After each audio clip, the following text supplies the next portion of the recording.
Assalamualaikum warahmatullahi wabarakatuh. Eh, Perkenalkan, nama saya Elza Mega Puspita. Di sini saya akan menjelaskan tentang pengembangan karir pegawai. Yang pertama, ada pengertiannya adalah pengembangan adalah peningkatan pribadi yang dilakukan oleh seseorang untuk mencapai suatu rencana karir, dan peningkatan oleh Departemen Personalia untuk mencapai suatu rencana kerja sesuai dengan jalur atau jenjang organisasi. Yang kedua, ada jenis sasaran pengembangan karir pegawai. Ada 3 bidang. Yang pertama, bidang produksi, yang kedua bidang konsumsi, dan yang ketiga ada bidang administrasi.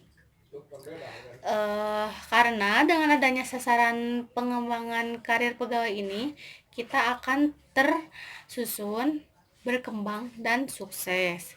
Terus ada tujuan pengembangan karir pegawai adalah tujuan dari seluruh program pengembangan karir adalah untuk menyesuaikan antara kebutuhan dan tujuan karyawan dengan kesepakatan karir yang tersedia di organisasi saat ini dan di masa yang akan datang. Yang kedua, membantu pencapaian tujuan individu dan perusahaan dalam pengembangan karir karyawan. Terus yang ketiga, membantu pegawai menyadari kemampuan potensinya. Ada juga faktor-faktor yang mempengaruhi pengembangan karir pegawai. Yang pertama, ada kesetiaan pada organisasi. Jadi, pegawai ini ingin berdedikasi pada perusahaan atau organisasi tersebut. Jadi, pegawai ini terus berkarya di dalamnya. Terus yang kedua, ada prestasi yang memuaskan. Jadi, misalkan pegawai ini mencapai suatu prestasi. Nah, terus prestasinya itu bermanfaat bagi organisasi atau perusahaan tersebut. Jadi merasa puas, jadi prestasi yang memuaskan gitu. Jadi selain bermanfaat buat diri sendiri, bermanfaat juga buat organisasinya atau perusahaannya.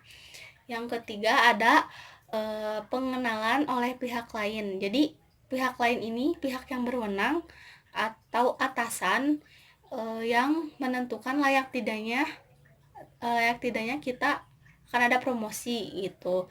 Terus yang keempat ada pembimbing. Pembimbing ini yang memberikan saran, yang memberikan motivasi kepada kita. Jadi kita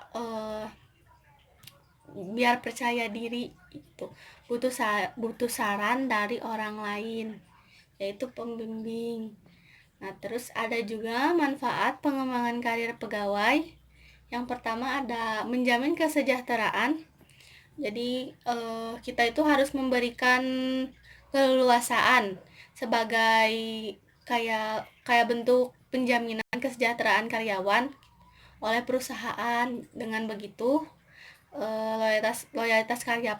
loyalitas karyawan pun akan meningkat. Terus ada juga karyawan lebih mengenal diri sendiri. Jadi mereka akan menemukan jati dirinya gitu.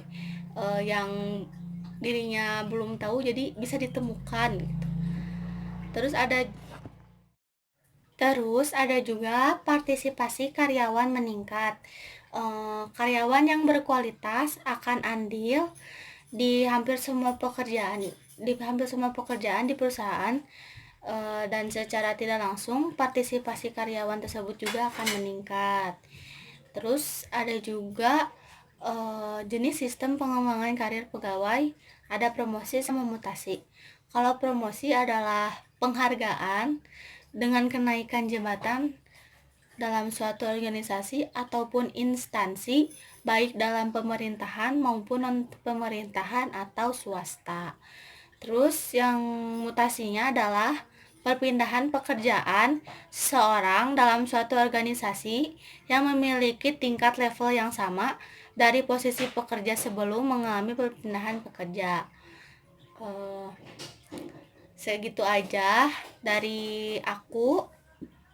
Mohon maaf kalau masih ada kata-kata yang kurang. Assalamualaikum warahmatullahi wabarakatuh.